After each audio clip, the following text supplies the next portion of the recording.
introduction, but really those who are members of CITAM, Nana has been in all leadership arms of CITAM at one time or another. He was an elder, he was a deacon, I'm a lay minister. now he is a lay minister. Now, he has been in all those stages, so he knows CITAM more than all of us. Personally, I've known John Nana for a long time.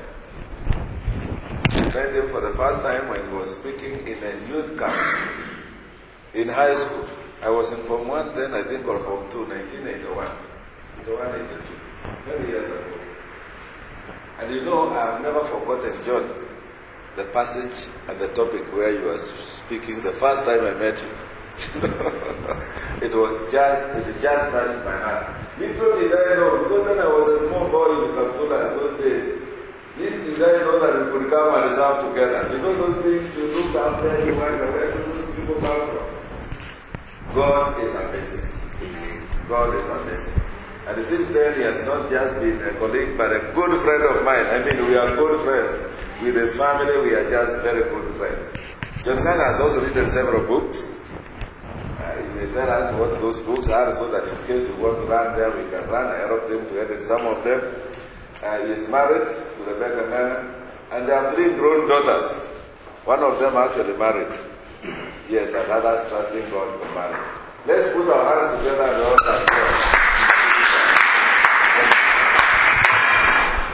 Bwana asifiwe. What do you do with this one? You undo it.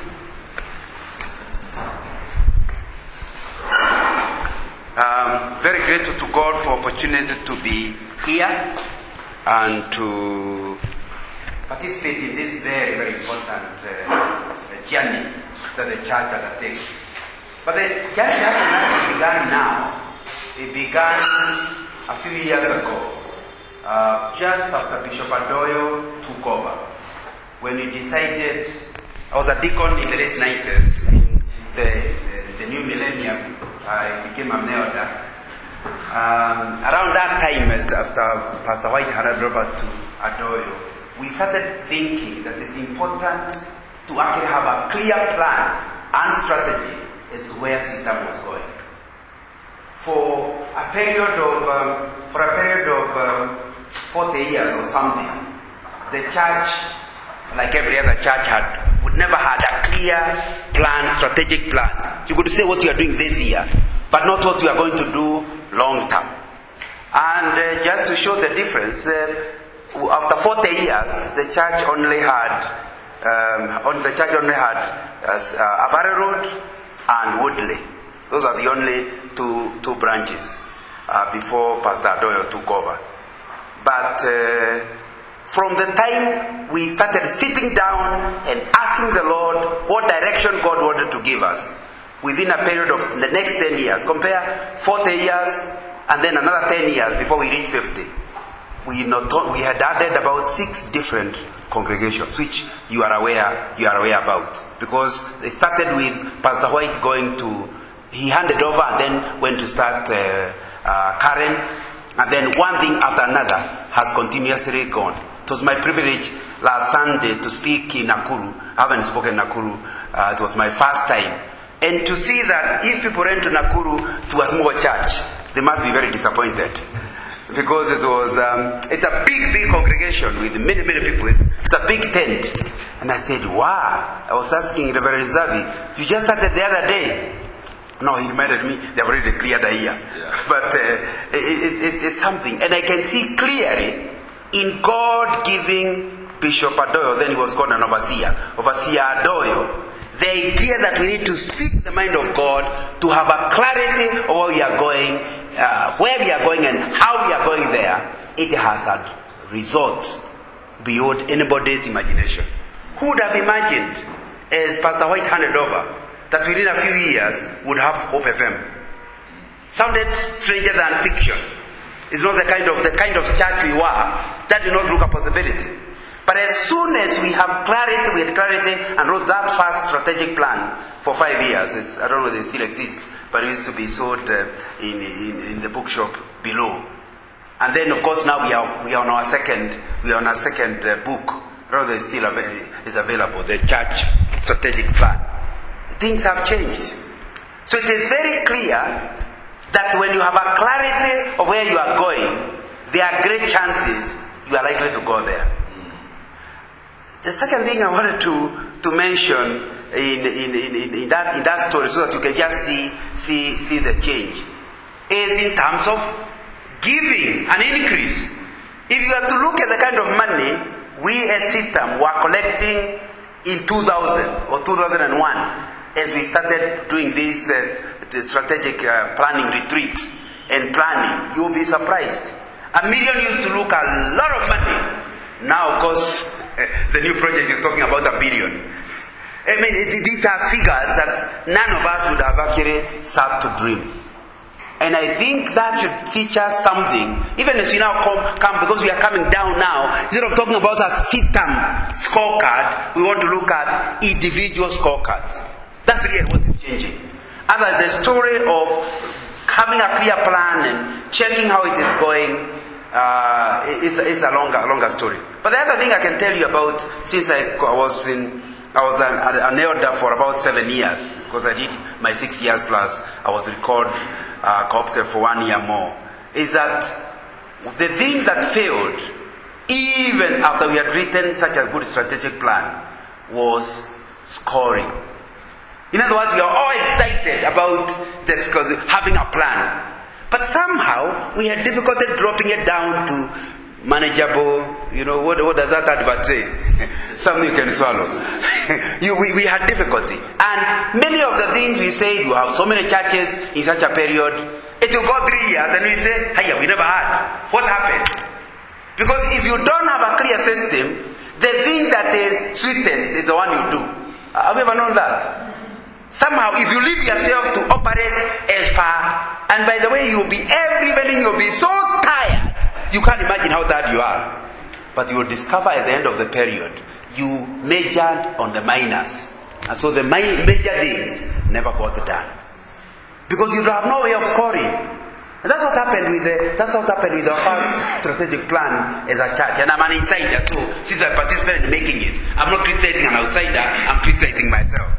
So so I was very excited when Pastor Modengi, who I've been the chairman, I was the founding chairman of Sita Mission Board or committee, and we recruited Mike to be the pastor in charge. So we have worked together until the other day when we handed over to a new team. And so we have talked about performance and but we are talking about measure. So when he became a senior pastor, we still normally go out for tea, which we have had for all our working life. The two of us, before our board meeting, we have tea together and talk about the issues that he's going through. So we haven't stopped, although I have nothing to do. I'm no longer involved in his work. But as friends, we still do that. So he says, this scorecard, HR has introduced something called a scorecard. Would you like to tell me what it's all about? Now in our tea, nothing to do with work. It is that I started to say, I seem to understand now. Can you come and tell my staff exactly what you are telling me? Can you repeat it? Now that's how we ended up here. I think that's the best way of telling the story. That's how we ended up here.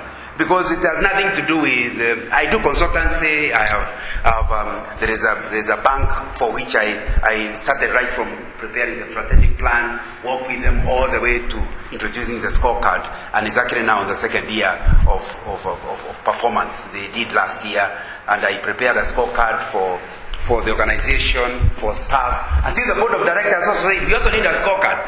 I hadn't done one before.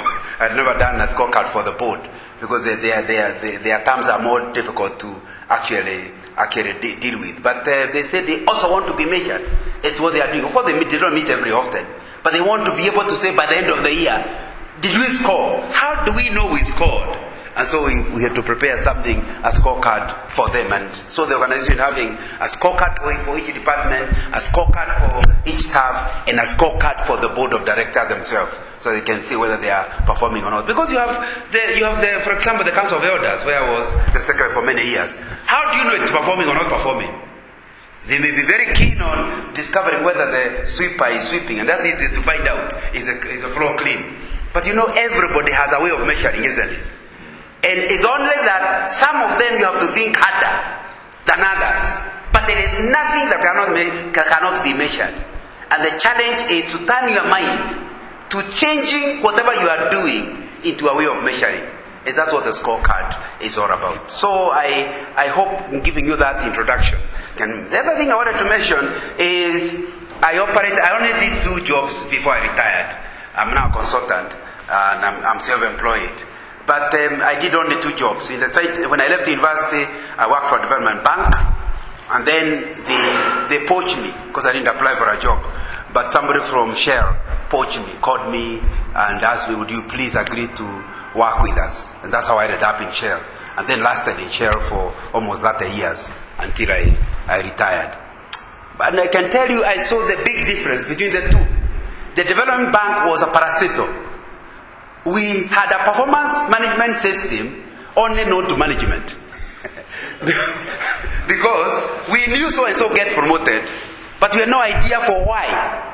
So most of us would assume it's tribal, it is favoritism, it's a girlfriend of the boss. Now, all those become the rumors. But you could not tell exactly. In fact, I asked HR once, those days we called them personnel.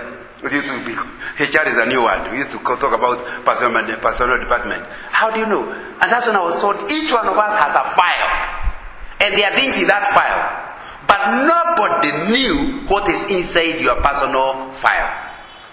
So even you can be finding a boss who smiles to you, laughs with you, but is actually writing that you're a crook. But you can't. And because there is no system of knowing, you just be wondering why you're not getting promoted. What you don't understand is, even the top management would never promote you. Because what is in the file is simply says, the earlier we get rid of this person, the better. But when you meet him, he is such a wonderful guy. Until I went to Shell, and I found a management system. Since I already went as somebody in charge of staff, or some staff, I had the toughest time of my life the first year. Because they were doing what those days used to be called MBOs, management by objectives, in the late 70s. And so we had to agree with my staff what they are supposed to achieve.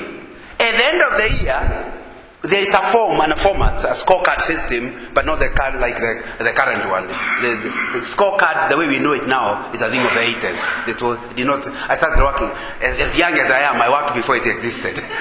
But we had a management system. And so we fueled it, and then there used to be, what did you agree or do? How do you think he did it? And then at the bottom, you give your appraisal, and at the bottom, the staff is asked to appraise the appraisal. In other words, what do you think of what the boss has said? That was pretty threatening. Because I was used to a system where the boss can say whatever he wants. Now, if you are drafting somebody's appraisal, and he is supposed to report on what he thinks about what you have said, do you realize it's pretty threatening? I found it the hardest time. You sweat all alone in your preparation room. There's nothing you find as difficult as preparing. And all of you are managers, am I right? All of you are looking after somebody, am I right? So that's what I'm talking about. That when you do that, it means that you can't write something without evidence. Because how would you? He would just say, wait a minute. He says that I failed to go to Kisumu, but I was in Kisumu on this date. And remember, the third section, so the first section is an appraisal, the second section is the staff, the third section is the boss of the boss. Appraising the appraisal. So if you can see there's a contradiction between the appraisal and the appraised, you are inviting intervention. Am I right? So you cannot say something. And I felt very nice as staff. Because now I knew my boss can never write into my file something strange. Because I now knew exactly what he said about me in the file. But for me as a boss, I found it pretty hard. Can you see the difference? You are happy to appraise others, but you are happy that your boss has been disempowered, but you are unhappy about the way your opponents are empowered. Performance system is exactly that. It empowers every individual, including the junior-most person. And that's what I wanted us to, that's where I wanted us to begin. And I'm trying to get you to see that performance system, even for you and your house girl at home, call some people say an aya or house girl. Maybe the best one is house assistant. I don't know which is the best title. You need a scorecard. But most of the women here will not agree to give a scorecard to the house girl. Why? It's much easier to tell them hopeless girl and fire her. But you cannot agree exactly what she did wrong. Because you never agreed what she was to do. She arrives on the first day and you tell her take over. Then you discover one day your child has no nappy. Says, what kind of a fool are you? What you don't understand, she came from the rural area. They normally don't have nappies. Now, how was she to know that this white thing is supposed to be a nappy? And how many are you going to turn? Remember, the more you change them, the more the washing. Am I communicating? How do you ask her to create more aqua herself? Are you getting the point? Now, because you never agreed a scorecard, there always be quarrels. And you know the trouble with that quarrel is that it's not that just the house girl who gets frustrated. You also get, and you cause your own frustration. Because you employed somebody without a scorecard. So I'm here to show you that nothing to do with system. That if you have a farm somewhere in Nyarubunga, you need a scorecard with whoever is working with you. It will make everybody happy. And I want to look at those. I want to look at three ways of looking at the scorecard: the benefit generally, the benefit to the supervisor, and the benefits to the staff or subordinate. After that, I intend to talk about performance management generally, about the various items that are tools that are used in performance management. Then I will spend a bit of time, and we are going to have tea around 10:45. I'm going to talk about action planning, because a scorecard is a measure of action. Have the actions gotten results? And also I'll spend a bit of time on how to prepare an action plan. And then I will show you an example of a scorecard. And then we are hoping that before we finish, we'll try to prepare a scorecard for somebody. So I'm hoping somebody has come with a job description, which we can use you as. And of course that will benefit most, because it will help you. The whole group will help you. I don't know, if we had enough time, we would have broken into groups in our departments. But I don't think we have enough time to do that. Because that's where I run it. We ask each group to go on their own. And try to use it, then come back, report, and we criticize it. But I don't think we have that kind of amount of time. So we can do that later. I can come to each department and we go through it. But because today I may not be able to keep you more. But that's what my plan of approaching this is. We start with looking at the benefits of performance management system. Somebody said, and I agree with him, whatever gets measured gets done. I work for Shell, and one of the things they were famous for, because since Shell was rich, is when I joined, it was the largest oil company in the whole world. It still is in the top 2 of the whole world. Now, so they employ the very best business psychologists the world can provide. So we had different systems on a continuous basis, because for them to earn their money, and they are getting research funding, they always came up with the things that are new. And I can tell you, they kept saying that we have too many people, so that they had redundancies every 3 to 4 years. Shell had it. I was there for that 8 years. Every 3 to 4 years, or redundancy. And what was redundancy? The idea was, look at the organization, look at the objectives, see how do you best organize it in order for it to achieve what it is supposed to achieve. Let everybody lose their job, create the new system. Then everybody is like a couple somewhat. Then you keep saying, for this new job, who is the best? Who has the best competency? You pick. Now finally there will be people left in like a couple. Those are given redundancy terms. Now, the first time it happened, it was pretty frightening, because it just meant we had no continuity in terms of your work. But after some time, you learned that's the way things are done, and you are paid quite good money to go. They find it's cheaper to pay you than to retain you if you don't have the competencies that they require in the organization. And sometimes they would pay somebody in millions. There was one staff was paid until the finance manager could not balance his books. Because you see there's a formula. The senior you are, the more years you have worked, it used to be quite good. So people used to, like when I got 50, I really wanted the money. I really looked for it. I kept wishing the next one will pick me. Because if I wait until retirement, I just get pension. But this one, you will get the pension and still get some marupurupu somewhere. Now, so what I'm saying is that they had a system, a performance management system that went almost to extremes. But I remember one time I was the first time it happened, must be 82 or 83, and I had about 7 staff under me. And then the new thing said, I can work with 2, I and 2. And everybody else was to go. I said, but it can't work. How can you, unless they were all idle, how do you work with few people? Like that. So of course you have to rewrite everything, reallocate jobs, whatever. But we were working up to night. You know what? Those days used to be the calculator. There were no computers. And so we were working the calculator. And we were into the night. I was a business analyst. And we were into the night. Do I realize I'll break down? So what happened? Within no time, I learned what really mattered. Since by the end, we still, as a section, we never finished our work. We now have to choose which work not to finish. See, some work will not be finished. So, which one will not be finished? It meant you look for what does this department exist to give. What is it that if you don't give, there will be chaos? For example, it was my job, I was very junior, but it was my job to talk to Nick Murioki, who was a CEO. Because whenever there was a board meeting, it's my section that produced. Those days there were no computers, so I told you. So we were actually drawing graphs, physical. Exactly like we used to do in school. It was a graph with big paper, so in the boardroom they will be put there. So since the CEO is the one present to the board, he would actually come to my customer office to actually check. So I knew that matters. If you don't do it, you will not be fired. You will be fired after you have gone. So you realize. Then I used to produce some business analysis information to people. I failed to produce one. Nobody even wondered where it was produced. I knew nobody needs it.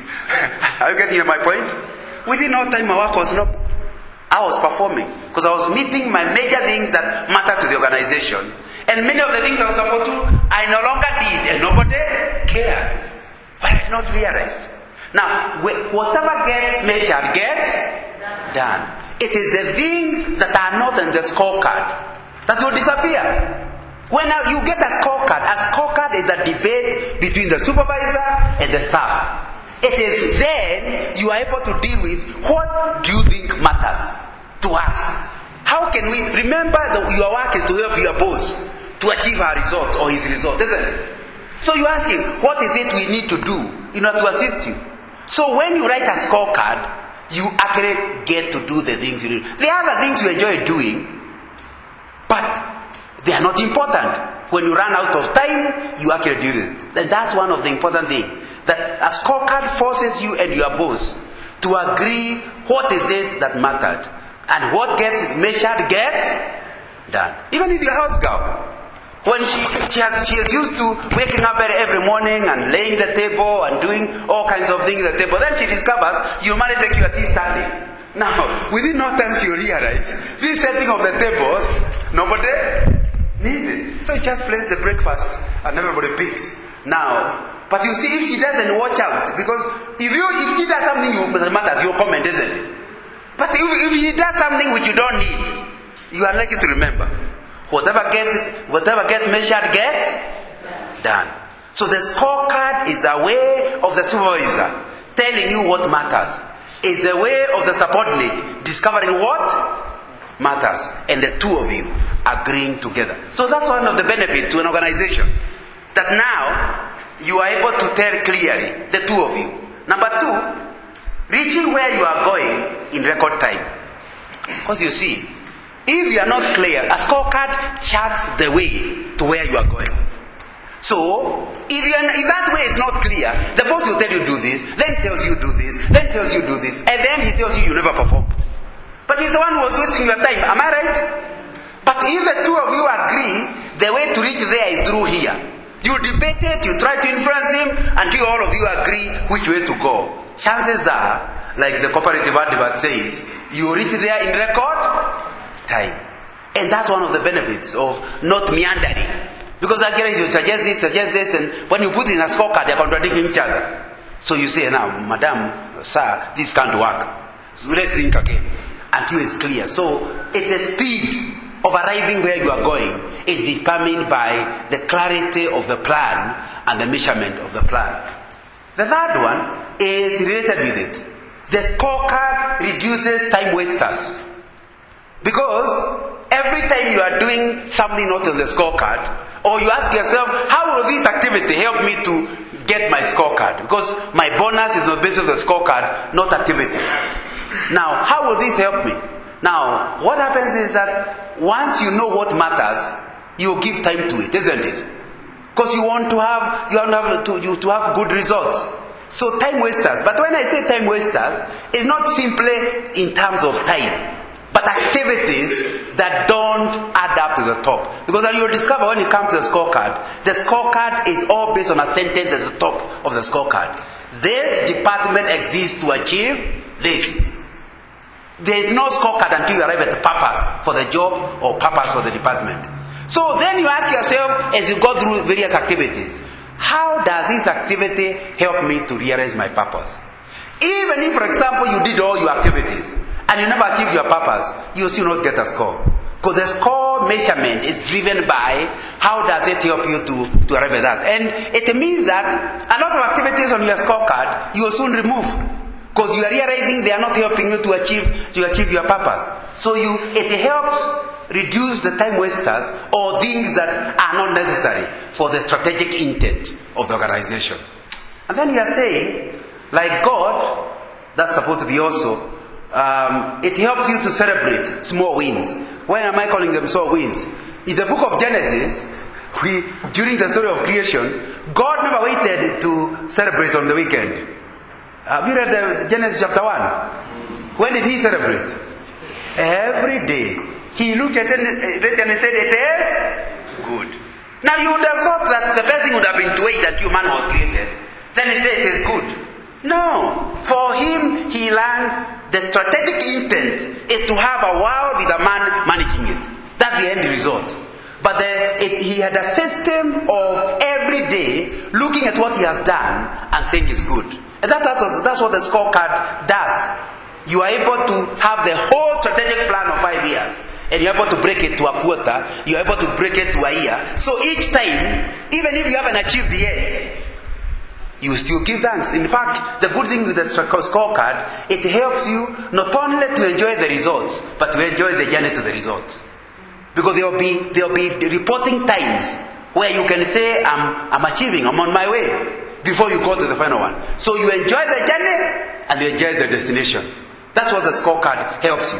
Which is what I get out of the story of creation. The possibility like God did, that you can celebrate. And you know what that does? When you get excited about the small wins, it motivates you for the long-term wins. Would you agree? Yes, you can see, yeah, I'm going there. Initially you wonder, will I ever achieve this? But as you see yourself achieving small things, that's why I will be coming in a minute to talk about reviews. Reviews are not once a year. The reviews are along the process. So you're able to see, am I going the right way? Which a lot of bosses don't enjoy. The bosses like to see you fail, as if they don't even like you anyway. They wait until the end and announce you. Now you see you didn't perform. You must go. And I said, but we have been laughing all the year round. Yes, but was I supposed to be annoyed? Now you need. But a scorecard forces you every so often to give me feedback. What do you think? How do you think I'm performing? And you cannot tell me quarter 1, well done. Quarter 2, well done. Quarter 3, well done. Quarter 4, go home. Obviously, that is not a chorus to the song. It's important to understand the process. It tells me whether I'm going to the right direction or not. It also helps you to stop. The idea of people at the end giving you know what happens in normal appraisal? In normal appraisal, how you perform in November determines your score. Would you agree with me? If you collide with the boss in November, please give up early. Because all they'll remember is you embarrassed me in the last council meeting. You know you are not a help at all. But remember from January to November, that's well done, you are my best. And you embarrass her once, or embarrass him once, and you are now gone. The scorecard can't allow that. Because it's true you'll be a penalty for what you did. But the penalty is 1/11. It doesn't influence the total result. Would you agree with me? Yeah. Just like in a national exam, if there are 7 questions, and you fail one terribly, you still get an A. You know that. So it's important to understand the scorecard helps you not to be condemned on the basis of something you did just 2 weeks to the time of appraisal. But the other way around also true. You can be the person who has performed badly throughout, and then you perform well towards the end. It will not help you fully, because we will look at the results for the whole process. So we are interested both at the end and the process. So both the journey and the destination. That's basically what we are talking about. Now that is just telling you that the thing I want to emphasize here is that the biggest benefit of performance management is the organization realizing or reaching its destination. I don't know of another method that can get you there, because in as soon as you have no clarity of why system exists, what's the mission of system, what is the vision of system, now then you bring it down to your church. Let's say it's very rude. What have you done to downsize the system vision into very road, and then you come down into very road administration? What is it you are doing in administration? It is that process that's called a scorecard. How does a messenger help system to realize its vision?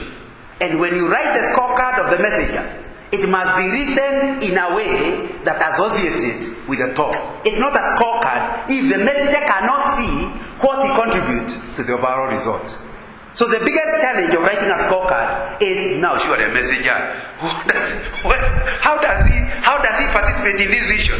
His work is to sweep. So you have to ask yourself, why then must we continue sweeping? If sweeping cannot help us to arrive at our vision. So you must think clearly what every job does that helps system get vision. When you discover a job is not that value, I'm not suggesting redundancy, I'm talking reorganizing. Give the guy a job that can contribute. I'm not saying you should send him away, but I'm saying look for a way of realigning. No job is allowed that cannot show clearly how it is connecting to the top. That's how performance management helps the whole organization towards going to the top. The story, like I told you, I now do performance. I do a lot of performance management issues. And the other day I was giving a series to an organization on work ethics, and I gave them a story, and it seemed the story they really enjoyed the story of this guy who went to in Europe to a construction site for cathedrals. Those of you who may not know, cathedrals of the last 500, 1,000 years were the biggest architectural monument in Europe. In fact, when you go to Europe, tourism, we go to Masai Mara. There they send you to old buildings. Have you heard of that? They are actually going to see old buildings, because the old buildings tells you about the culture of the people.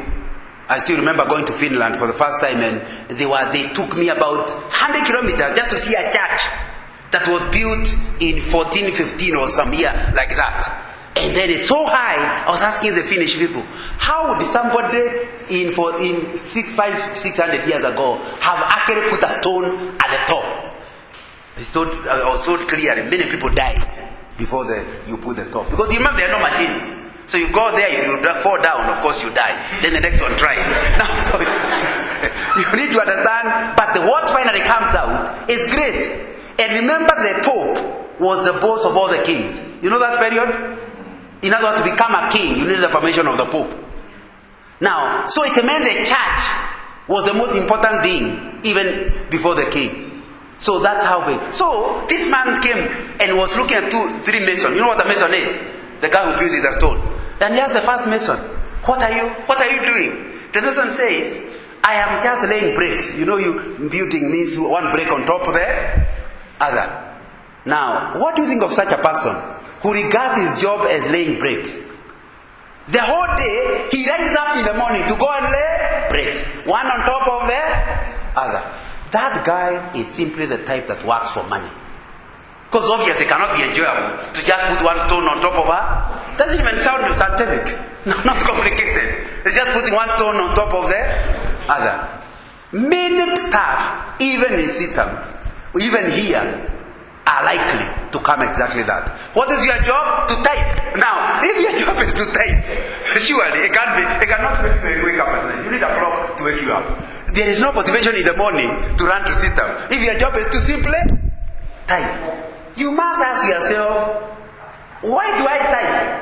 That's why I'm saying the job description must be changed. To change from just a list of tasks as to the reason for the task. So the guy simply said, my job is to lay bricks. He was moving around the work site. He moved to the next one. And that guy was doing exactly the same thing. Was asked, what are you doing? You know what he said? I'm building a cathedral. Remember, they are doing the same job. One is laying bricks. The other is building a... Who is likely to wake up in the morning motivated to work? The first or the second? The second. Because for him, he didn't see himself as laying bricks. He saw himself as getting associated with the most famous cathedral in the land. No, cathedral, not all churches were called cathedral. Cathedral was the one that was the center for the whole country. And then as a grandfather, you'll be able to tell the grandchildren, you see that? I was a part of it. I built it. And he could picture himself as in a young day becoming an old man and telling his grandchildren. Can you imagine the way every morning he would wake up excited? My job is to build a cathedral. Ask yourself as a typist, are you at the level of laying bricks or building a cathedral? And what is your cathedral? Because you must find out what in your job is a cathedral. Like our IT person. If he came every day to fight with the computers, obviously it must be a very boring exercise. Because he's, at least I'm discovering when I went on my own how important the computer people are. Because whenever I had a problem, I just ring. Then they sort out. They were calling it problem solving. And they will do it. Now on my own, it's so tough. Now I realize how important they were. But you need to understand that if computer people come to work to sort out computer problems, it will even make them oversleep in the morning. So they must find out to a computer department person what is building a cathedral. What is it you actually do? Why do you need to keep our computers right? Why do we need the ERP? What for? Why do you understand the end result of your activity? In other words, it's not just laying bricks, but building the cathedral. You will certainly be motivated. The work of the supervisor is to help the staff to interpret his work from laying bricks to building a cathedral. And you see, the lesser educated and junior you are, chances are you are likely to be there. You know, I was in charge of operations for a number of years, so the majority of staff in Shell used to report to me. By the time I was in the leadership team, because most of the human beings work in operations. And I had a real tough time with the junior staff at trying to, because even the titles of jobs were bad. You'd hear, this is a railway side hand. You know, we don't need your brain, we only need your hands. And this is a fueling hand. This is in aviation. The guy who actually connects the hose to the aircraft is called a fueling hand. Not the brain, only the hands. So you ask the guy, why are you doing that? But sir, you know I'm not educated. My work is to connect. Why do you connect? I don't know. Ask my supervisor. And it took me quite a lot of time to try to show them they are part of a team and a very important part of that team. And I can tell you, performance management forces you to interpret every job so that it's no longer laying of bricks, it's building of the cathedral. But I told you there are three guys. I've only told you about two, isn't it? So this guy walked and found the third one. Now you're wondering what the third one saying. Are you interested? Now the third one saying, hey, what are you doing? What are you doing? He didn't say he's laying bricks. He didn't say he's building a cathedral. He said, I'm depopulating hell and populating heaven. He saw himself as an evangelist. You know, he realized why people are still drinking and going to hell. It's lack of a cathedral. The day the cathedral is ready and the priest is preaching, they'll keep coming out of hell into heaven. What is your job? To depopulate hell and populate heaven. Of the three guys, which one will wake up charged? Who would wake up without a clock, excited to go for the job? Number 1, 2, or 3? 3. Okay, all of them would wake up because they need the money. But I'm talking about the one who is self-motivated. Because I can tell you, the cathedral guy was only because to tell the grandchildren he built a cathedral. Yeah. The other one thinks he is serving the Lord. That my job is to serve God. I'm an evangelist. Billy Graham is an evangelist. I'm not an evangelist. Because without my cathedral, Billy Graham has no place to preach. So he seems himself as a team member of Billy Graham International. Are you getting the point? Now you need to come to that level where you can look at your job and be able to see, has God called you? Is there something you are doing that has eternal dividends? Now you're not just helping people here. There is something you are doing that will help people at long term. If you can't see that, it will not be possible. Now, I have a passion for this, for what I'm talking about. I've actually written a book that came out recently called The Christian Profession. And my argument is to tell Pastor Mugambi and others that just like God called him, I'm also called as an oil man. And if God, when you hear the pastor say, God, I was an accountant until God called me, implying accountants are not God. And the sympathizing with them that when God remembers you, He also call you. My book argues, everybody, if you call yourself a Christian, must wait for the call. A call to be an engineer, a call to be an accountant, a call to go HR, until you can see yourself depopulating hell and populating heaven with your career.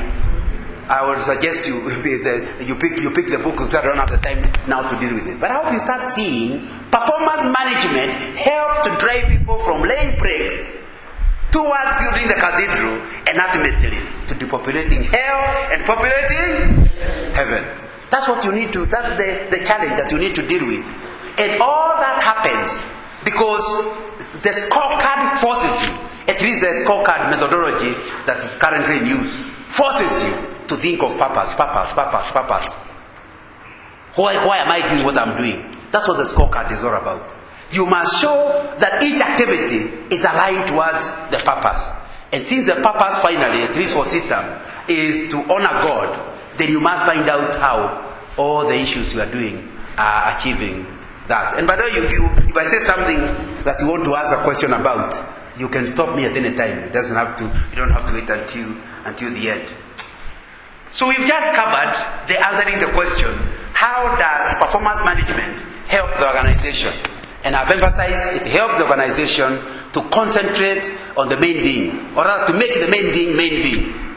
So everybody makes the main thing. Number two, we have said the scorecard helps you not just make the main thing, but helps everybody to see how their job helps the organization to make the main thing. And in that process, it speeds up the process towards the main thing, or what they call in management strategic intent, helping the whole organization to be working towards the intent. But I want to ask a question. For me as a supervisor, now that I admitted to you that performance management frightened me once I joined Shell and I had to write somebody's report. Now, are there any benefit to a supervisor? That's the question. Since all of you are in supervision, I want to start at that level. Helps him the main things. Go ahead. Just before you start with this one. Yes. Two things maybe I would want to add. Is the example you gave of the people being laid off. Yes. Because of the balance pocket. Yeah. Maybe you want to do something because it can give the wrong message. We are essentially when we started introducing ERP, people now thought they should take our jobs. So now balance pocket is just an aspect of the same. Let me have that before you go to the second one. Yeah. Now, it's very important to understand. If really what I'm saying on the first card happens, it means the organization will become bigger, isn't it? Like for example for CITAM, once we started that strategic plan, we started planting churches. So whereas we had one administrator, we now needed 3 administrators, 5 administrators, 8 administrators that would not have been in the road. Would you agree with me? Yeah. So the scorecard helps the organization to grow, and although per assembly finally, you may end up with less staff because you have reorganized and become efficient. Because of your efficiency, you are able to grow, and so you require more people. Am I communicating? So the scorecard since the scorecard helps you to grow, how could it help you to reduce staff? It will not be helping you to reduce staff. It will be reallocating staff to what matters to them. And I will be coming to that in a minute. It's important to discover what are the gifts of the staff. The reason he is not performing well here is because you are the one to blame. You placed him in the wrong place. Somebody may have trained as a typist, but because the mother ran out of money to do computer. Now, if you can see clearly that they are not doing well as typists, why don't you look for a way of training them to join the IT department right from the bottom and grow up? Am I communicating? So that you need to differentiate between a lazy person and an incompetent person. Because a lazy person, it's difficult to deal with. An incompetent person, there may be chances you can give them the right competencies. Because incompetence does not mean you are unhelpable. It means where your gifts are is not where you are doing the job. Are we together? So it is important to differentiate the two. So the scorecard in no way will lead you necessarily to loss of jobs. It will help you to grow. You need more people. However, it's good to be honest also. The scorecard, like Shell did, just to give another example. I was a manager with my own secretary and things moving on well. One day we say we are going to open plan. What is open plan? Open plan meant Shell used something more than 60 million shillings to break down all the walls. I said, surely this company has money to waste. But they say that it helps. Research shows when people work in cubicles, they don't produce as much. That when they work openly, 3 things are achieved. Number 1, you overhear each other. And although initially it is a nuisance, it means that when the person is away, you know you have had the idea, you can help. Would you agree with me? What you thought was a nuisance will help the organization to perform better because you can hear one another. So I said, so it helps the output to get better. Number 2, it deals with people with psychological problems. When you are all locked up and your wife quarreled with you and you are thinking about the quarrel, it becomes a problem. Once you open, you realize you have many friends, even if you are quarreling with your wife. Now, and I'm not suggesting you can manage, but the teamwork helps to reduce stress levels, especially home-based stress levels. Am I communicating? So it helps productivity to go up because working together helps to make you concentrate on the main thing rather than be daydreaming. And then thirdly, the issue is, once you are in open plan, everybody is your supervisor. You are the boss, but you're getting supervised. The way when I had my own office, I could lock up, and because I've been preaching the whole weekend, I'm tired. If I started dozing, nobody would know, because the secretary warned me before somebody comes in. Now, everybody at the corner could actually see me. How can you doze? If you must doze, you have to wait until the evening. So you can't doze before you're subordinate to there. But once you are locked up nicely. So what happens? It means when you're in the office, you're actually working. Now, if you're the type that receives telephone calls from girlfriends and boyfriends and uncles and mothers, now, you know, everybody can tell. He has just finished with talking with the mother. Now it will be the uncle. After some time, now the uncle comes. It will now be the grandfather. Up today, the grandfather hasn't run. Because you know how they normally come. Now, within no time, you will not do it. Because you know your subordinates can tell. You spend your day talking to your relatives. And you keep telling them, what? He said, to be like you. Now, you need to understand that I was convinced. However, after all that information about the open plan, I finally came to two conclusions. 1, open plan reduces the performance level of hardworking people. 2, open plan increases the performance of lazy people. So you must check in your staff. Do you have more lazy people than hardworking? Then open plan will benefit you. Because you see, if most people are not pulling their weight, open plan will force them. So their output will go up. But you know what happens? If you're the type who enjoys concentration, once in open plan, somebody is passing, you see them. And even seeing them disturbs you. So you say, hey, hello, Dada, Bwana asifiwe. Now, as you are saying that, you have left what you are adding, isn't it? When you come back to it, you say, what was I adding? Was it really? You have actually reduced your productivity. So basically, the top performer who are still motivated, their performance will come down. But anybody else, and the statistics normally show they are in the majority. Immediately you open up, it suddenly increases their progress. Because now supervision is open. The boss is supervised by the juniors. Would you agree with me? Now, and so everybody pulls their weight. Now it's the same thing with the scorecard. So the scorecard certainly is not a good thing for non-performers. Because earlier they were not performing, but they were able to convince everybody that the boss doesn't like them. Who doesn't know? Don't you remember during the prayer meeting, he never asked me to pray? Now obviously it's obvious, everyone knows. So even when you are written the work report, you have people to cry with. Yeah, Paul and Sana, we know, the whole year we know. She doesn't think well of you. Now the day you produce a scorecard, it will not be an opinion of the boss. You yourself, because the important thing of the scorecard, I'll be coming to it in a minute, is that the score, you can score yourself. So it's clear, you can tell people why you never got a bonus. Because the performance shows you did not get a bonus. So you can't hide. Because nobody will tell you you're a bad performer. They will say, you promised to achieve this, you achieve this. You promised to achieve this, you achieve this. You did not achieve. So what does that do? It means you resign even before you're fired. Because you can see clearly, you are not performing and there's nothing you are doing. So it is true the scorecard is not a very good thing for lazy people. But you know, that's what I was going to.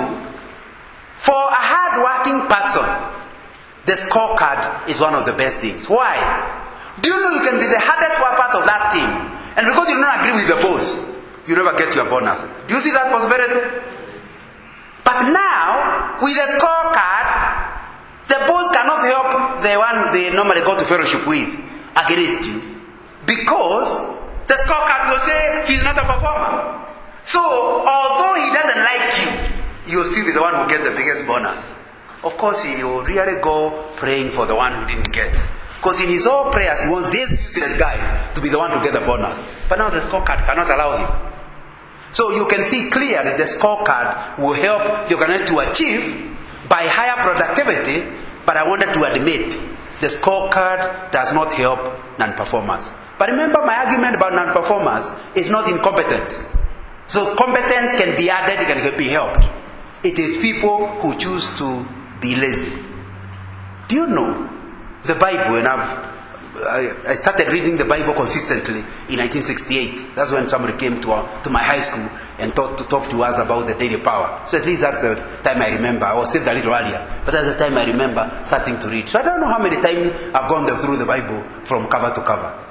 But I want to tell you the result I have managed to get is God, there are more verses that condemn laziness than those that condemn drunkenness. Both of them are condemned.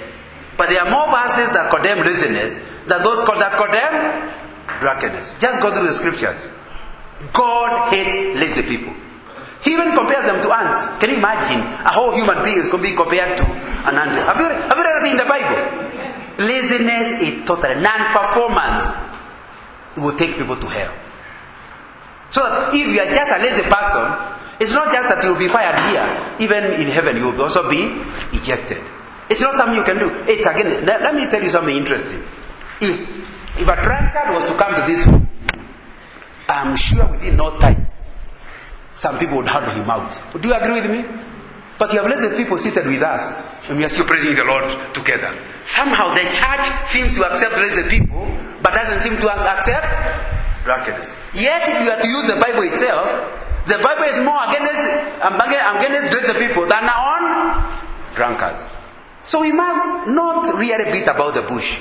It must be clear, if you truly are a biblical Christian, you must let people know clearly that laziness and performance is a sin. That when God gives you a responsibility and you're not carrying it with all yourself, and if you want, I can give you Colossians 3:17. It says, whatever He gives you to do, work at it with all your. So what is laziness? Laziness is working with it with some of your heart. But the command is, you work at it with all your heart. So since some people think they're on the 10 commandments, I've just given you one more.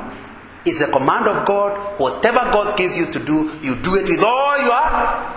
That's a command. So in hell, there will be people who will be there because they committed adultery. But there will also be people there who disobey that new command of not working at it with all their heart. They'll be in the same hell, same temperature. It will not matter. One was an adulterer, and the other one was just lazy. Both of them will be the same hell, same temperature.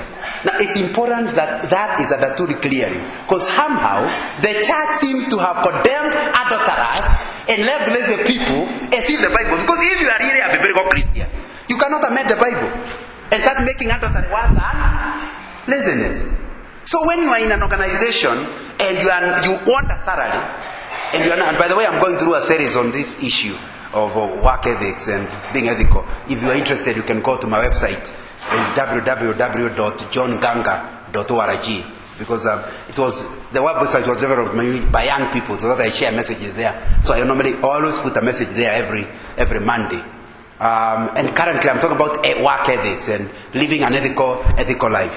And I've tried to emphasize that importance of understanding the Bible and following it, rather than downsizing the Bible to what the church and what your fellowship is. And I would like you to take me on it. Just go and do a study on laziness and work, and find out what I'm saying is actually biblical.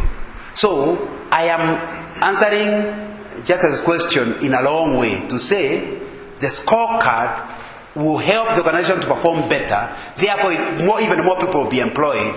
However, some people may have to drop off the bus. And it will not even be because somebody fires them. They just find the speed too high. Am I communicating? Yeah, so because you don't... The next time the scorecard embarrasses you and you're not willing to pull up your socks, you say, me, I don't like a place with this kind of an animal. I would rather go where there is no scorecard. But you had a second question. No, thank you. You have answered that very well. Okay. I think that the area that we need even more emphasis is what you have just pointed out now, to the past. The place of... And they are not here. They are not here, but you will get where you meet them. Okay. The area of measuring your performance within a spiritual context. Yeah. I think that is the biggest problem we have had. Even with the ISO and the ERPs, all these are secular things. How do they fit in the church? And I think you have mentioned that very clearly. You have brought the scriptures very clearly too. And I think it's important for everyone of us to understand. The other thing that I had in my mind is what you mentioned about fruit and calling. Okay. Those who are called, those who are not God. That is the story we hear about a lot, isn't it? And I think now that I'm a pastor, I came to the administration. Yeah, so you left it for the people who are holy, to people who can work without a call. People don't think I'm not called. Some people, not everyone. Yeah. They think I'm doing a handmade job. What happened to your calling? Yes, what happened to my calling? To be very frank, sometimes it affects me a bit, but I think it's important for, especially this group, because they hear this a lot from the pastors. And I think what has happened is the understanding of our relationship with God and what He calls us to do. So I think most people do not understand. They don't actually understand that they don't take it as such. For example, for him believing that God has called him to the work of HR and doing it as a calling. I think removing the mindset that this is not just work, this is a service to God, is what is the most difficult. That we are not just doing what we are doing to get the pay. God means specifically to do ICT. You are doing this not for money or for professional sake. It's a calling. I think that understanding will be needed. But I think that is very important. It's also important for us who are pastors to know that God can actually call you to come and do these things specifically. Not even within a church context. In industry. Yeah. So I think it's that mindset, the paradigm shift needs to be I'll still, since it's a big subject, that's what my book was written about. Yes? Let me say something. I've read his book, and it really, it brought a clear dimension on what is coming out of this discussion. And it is a book that I can really recommend to each one of us. We read so that even as we do what we are doing, we know that there's something coming. You know that it is not only that person who stands on the pulpit every Sunday who is called, but also you yourself. You're also called into the kingdom and to serve in capacity that the Lord has given to you.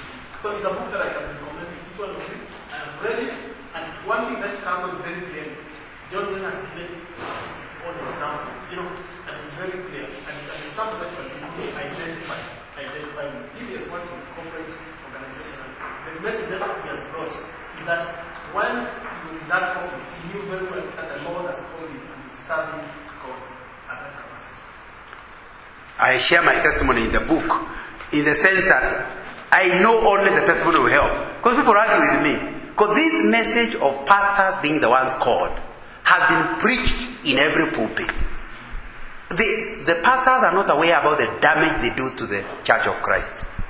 Because to imply I was sinning until God called me. Because when they say I was an accountant until the Lord called me, they are implying they were doing their own thing until the Lord called him.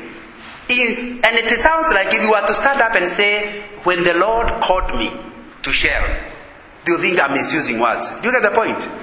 Yet if I gave you my testimony, and I think I have done in the book, you understand I was so happy in the development bank where I was working. I used to make a joke as a young person in the 70s that I used to write papers in the university and get marks. Now in Shell, in the bank, I was writing papers and getting a salary. Because most of the papers were board papers recommending people to get loans. I was in what is called big projects. And so I was writing, and the paper would take me months to prepare. And it was very interesting. One time I'm doing fruit processing, the next time bottle nuts, and I have to study the thing and prepare and do the cash flow analysis and do the projections. I used to enjoy. So when somebody in Shell called me and said, we'd like to meet, we really want to talk about a job, I said, no. I'm happy where I am. I had to ask myself, as I agreed finally to go and talk, I had to ask myself, is this the Lord? In fact, in order to test whether it is the Lord, I told him, I can only come if you double my salary. Of course, that meant he is unlikely to agree, so I thought. But I said, if it's the Lord, he will agree to better. So after I had gone through the initial things, and I was now talking to the personnel manager, I said, by the way, just to emphasize, by the way, I will need double my salary. He didn't comment. He talked about the programs they have, how they develop stuff. I said, sir, did you hear what I said? I want double salary. He told me, young man, I can handle that. And sure enough, when they finally sent the letter of offer, it was more than double my salary. So I knew the Lord was opening the way. So when I talk about being in Shell, I talk about God calling me. And when you read my book, you hear my testimony about the many doors that opened because I worked for Shell. People that God saved in Kenya, in Uganda, in Ethiopia, in Sudan, just because Shell employed me. So I was without doubt. Why? Someone says, how can you say in one company 30 years? Because I sensed God in every one of those 30 years. And you don't go, somebody offers more money, I look at it, I consult the Lord, I realize I am not earning much here. But this is where the Lord wants me to be.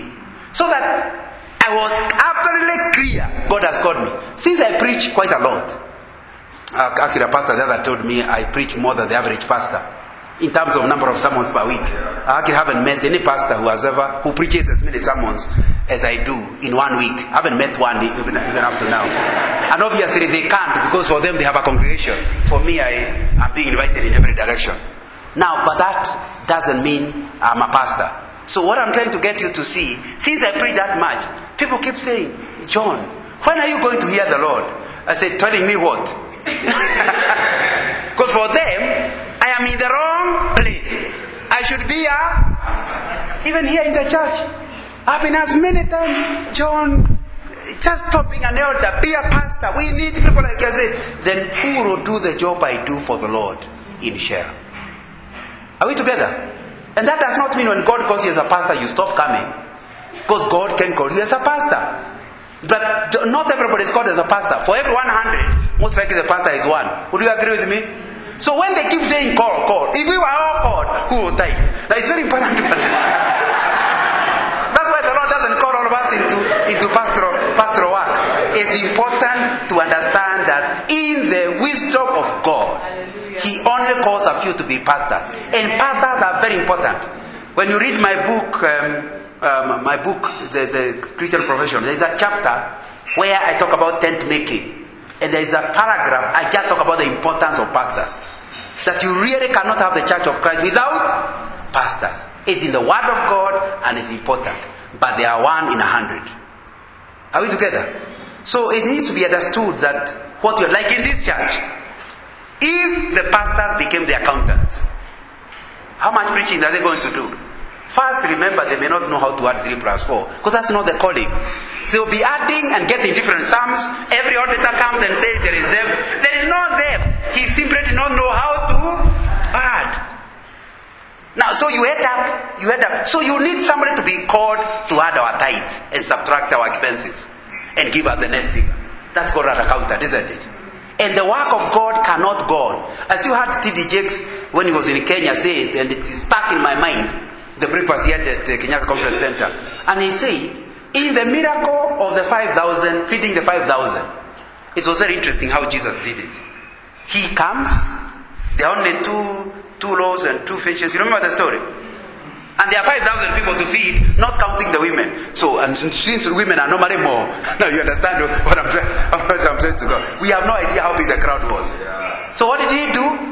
He could do a miracle. He refused to do the miracle, according to T.D. Jakes. He said, he told the disciples, put them in groups of, who reads the Bible? He put them in groups of 50. You can imagine 5,000 people being organized into 50. Can that take a few minutes? It is quite a job. And remember, they haven't come from one village. They have come from one, they don't know each other. So to group them must have waited, made them hungrier. Okay, to my point. They are hungry, but they're getting hungrier. But no miracle could happen until they sat in 50s. And then finally he said, Father, I thank you. And he gave them. And everybody ate. And there were baskets remaining. You know the story. So T.D. Jakes says, the gift administration, which is in the Bible, is for that purpose. You may be the miracle worker, the apostle, the big guy. But if you don't have somebody who can manage you, you will never go places. You don't wonder why miracles are not happening. The miracles are failing to happen because in your team, there is nobody with a gift of administration. And I thought, wow, what a revelation. Because the story has given is correct. The exegesis is correct. You are looking at the process and trying to interpret the process. And it's clear that the one who's praised for the miracle is as important as the one who organizes them into 50. Can you imagine what would have happened? We can see clearly you have having 2 loaves and 2 fish. And he says, come eat. He would have been crushed. Because you can see clearly, this is not going to be enough. Do you see the wisdom of organizing them? And that's how Jesus was. Because Jesus did not have one gift. He had all the gifts, isn't it? So he's able to see. So you need to see that what you are doing is very, very important. I know, and since I'm answering the question, I didn't intend to go there. I know one of the things, when I retired in 2007, and I was about to leave, I was recalled by the CEO and told, you can't go. Because just about the time I was retiring, we ended up with a crisis in the country. Remember the 07-08 election thing? And they were burning tankers. You saw that on the TV and on the newspapers. So, and since I was in charge of operations, everything was paralyzed. Now, I did not come back because of a job. It's because the country was grinding to a halt. People are being brought to Kenyatta Hospital. Kenyatta Hospital was running out of fuel. And the boilers work on fuel. Without petroleum products, a hospital cannot operate. So people will die who don't need to die. I actually took up, fortunately mobiles had come, called the terminal manager in Nairobi, and he said, but how will I go? He was living on Thika Road. And he agreed, me monitoring him, he drove all the way to slowly, we talked, he reached there. Remember, he's supposed to go to that area, but he can't cross. It was worse using outer ring road. He came all the way, then followed this Uhuru Highway, right to GM, and then entered there, and finally told me, I've arrived. He started calling people, and some people came, and 3 of them started loading tankers that went to place. The way I was able to get them to come was nothing to do with the money. I told them, we are here to serve the Lord. They are not necessarily saved. But there was no money that can make somebody go to die. So you could not talk to them about dying. We talked about oil companies are not here just to make money. They are here at a time of crisis like this. You know, the things were so bad that actually Uganda started going on its knees. Because of course, remember, people from Western Kenya said, since Museveni seemed to be supporting the wrong side, nothing would go there. Remember, they uprooted the train, the railway line. Now the question is, what happened to Uganda? And it's not part of the show. I was the operation manager, the first one to make a tanker arrive in Kampala. And the reason he did that is to get the transporter to talk to the drivers, to convince him, we are not doing this for money. We are doing this in service to God. And so I of course also talked with the police commissioner, so that there was a convoy at the guard. I did not do all of that for anything to do with the salary. I was retiring. It was simply that in my understanding, God called me to be able to give people source of energy so they can achieve things God has called them to do. I'm a facilitator. There's an oil company, I'm a facilitator.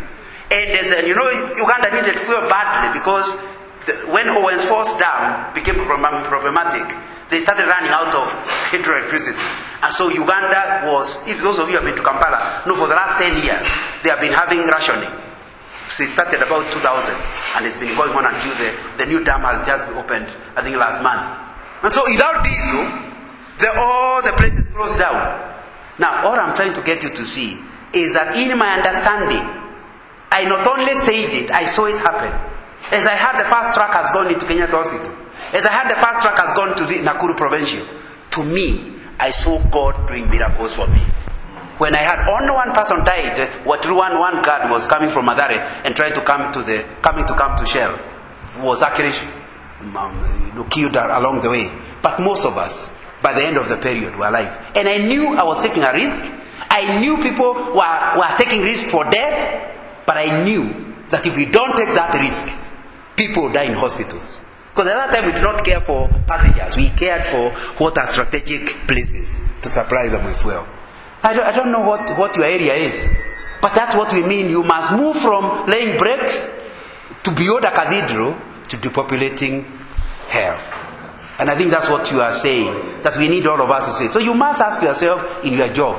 And if you discover your job is serving hell, please, the earlier you resign, the better. It's important to find out, how does this help me achieve glory to God? So I'm just hoping, as my book is read, both by pastors and non-pastors, that pastors will understand that the scriptures are clear. God calls people.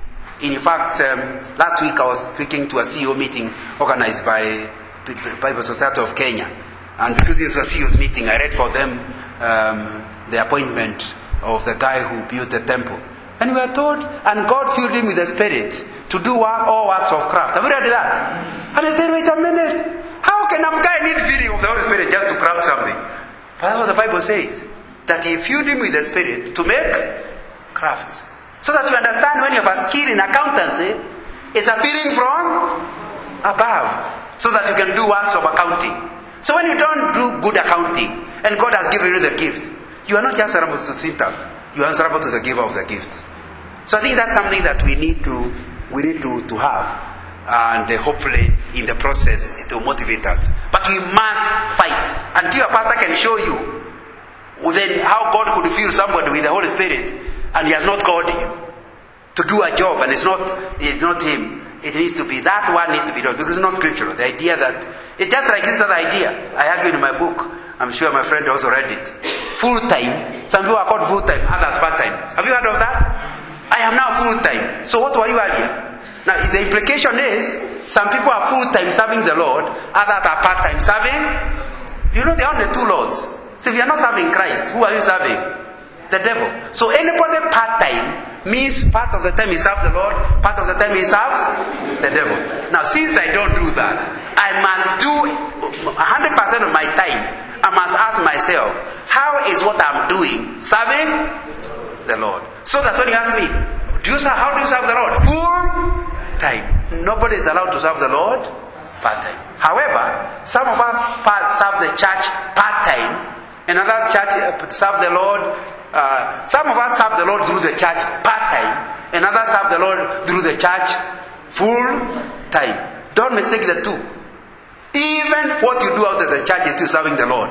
But of course, it's agreed. If you talk about church, some of us are part-time, full-time, but on church, not on serving the Lord. I think that's the activity. That's what one needs to hear. That what you are doing in the accounting office is as important as the pulpit. Because the pulpit miracle will not happen without the administrators. I think we better just have the tea, and then we can go on from there. I think the tea was already prayed for, so is that okay, madam? So you need the first person to take